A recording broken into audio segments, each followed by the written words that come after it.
सभी हरिभक्तों को राधे राधे। श्रीमद् भगवद गीता अध्याय 7 और श्लोक संख्या 30। ये 7वें अध्याय का अंतिम श्लोक है।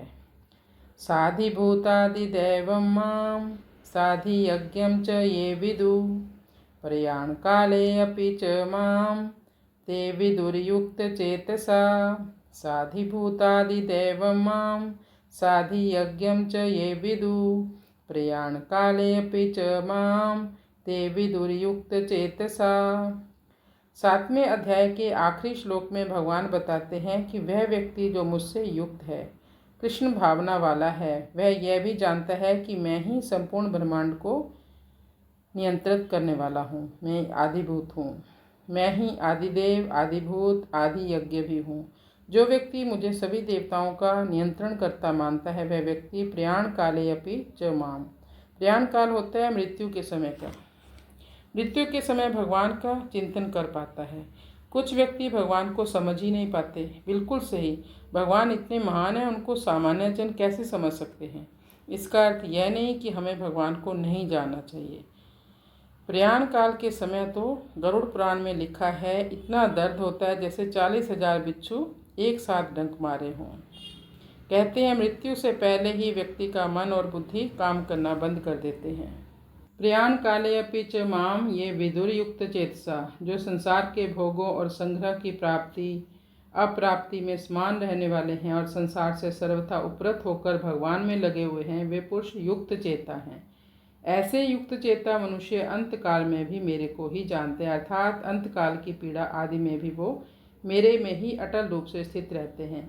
उनकी ऐसी दृढ़ स्थिति होती है कि वे स्थूल और सूक्ष्म शरीर में कितनी ही हलचल होने पर भी कभी किंचित मात्र भी विचलित नहीं होते।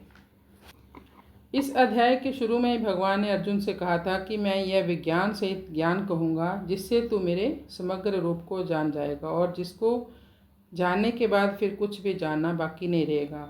फिर 19वें श्लोक में भगवान ने वासुदेव सर्वम कहकर अपने समग्र रूप का संक्षेप से वर्णन किया।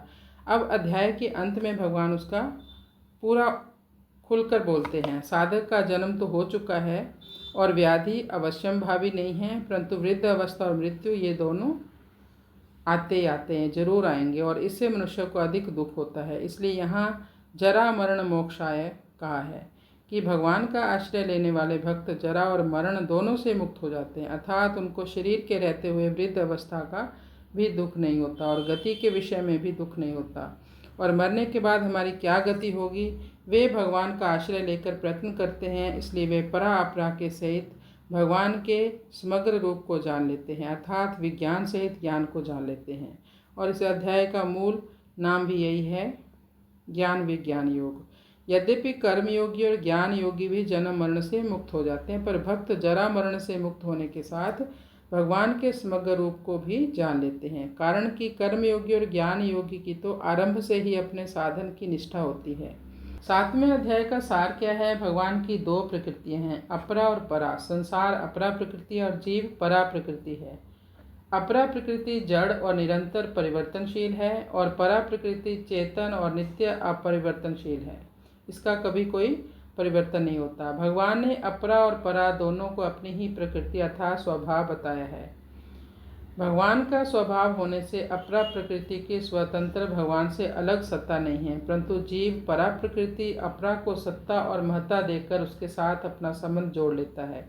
यह संबंध जीव दो प्रकार से मानता है, अहंता पूर्वक और महत्ता देकर उसके साथ अपना संबंध जोड़ लेता है। यह संबंध जीव दो प्रकार से मानता है, अहंता पूर्वक जैसे मैं शरीर हूँ, ममता पूर्वक ये शरीर मेरा है। यह माना हुआ संबंध ही संपूर्ण प्राणियों के उत्पन्न होने में कारण है। कारणम गुण संगोस्य सदसद्यो निजन्मसु सदसद्यो निजन्मसु। वास्तव में संपूर्ण जगत के कर्ता कारण और कार्य एक भगवान ही है। भगवान के सिवाय दूसरा कोई है ही नहीं। मत्ता परतरम नान्यत किंचित अस्ति। यह सिद्धांत है कि सत्ता एक ही होती है, दो नहीं होती। इसलिए एक भगवान ही अनेक रूपों में प्रकट होते हैं। आकाश, वायु, तेज, जल और पृथ्वी, ये 5 महाभूत तथा इनके कार्य शब्द, स्पर्श और रूप, रस और गंध, ये 5 विषय, इनके सबके मूल कारण भगवान ही हैं। भगवान ही संपूर्ण प्राणियों के अनादि और अविनाशी बीज हैं। ऐसे मनुष्य कार्यरूप शरीर संसार के संबंध से होने वाली कामनाओं की पूर्ति के लिए देवताओं की शरण ले लेते हैं, क्योंकि वे अलौकिक भगवान को साधारण मनुष्य की तरह लौकिक ही मानते हैं। वो भगवान को भगवान मानते ही नहीं हैं, परंतु जो मनुष्य अगर वो भगवान को भगवान मान जाएं कि भगवान हमारी सभी मनोकामनाओं को पूरी करने वाले हैं, वो भी कर सकते हैं, तो क्यों ना वो भगवान की शरण में जाएं सीधा, नहीं वो देवी देवताओं की शरण में जाते हैं।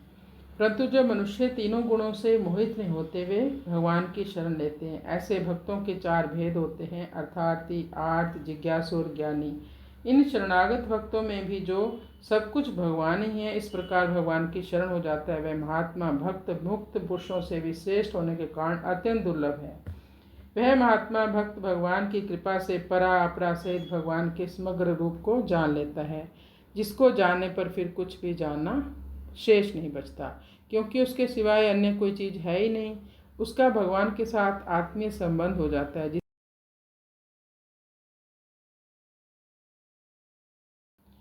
इस प्रकार ओम तत्सत इन भगवान नामों के उच्चारण पूर्वक ब्रह्म विद्या और योग शास्त्र में श्रीमद् भगवद गीता उपनिषद रूप श्री कृष्ण अर्जुन संवाद में ज्ञान विज्ञान योग नामक 7वां अध्याय संपूर्ण हुआ। हरिओम तत्सत, हरिओम तत्सत, हरिओम तत्सत।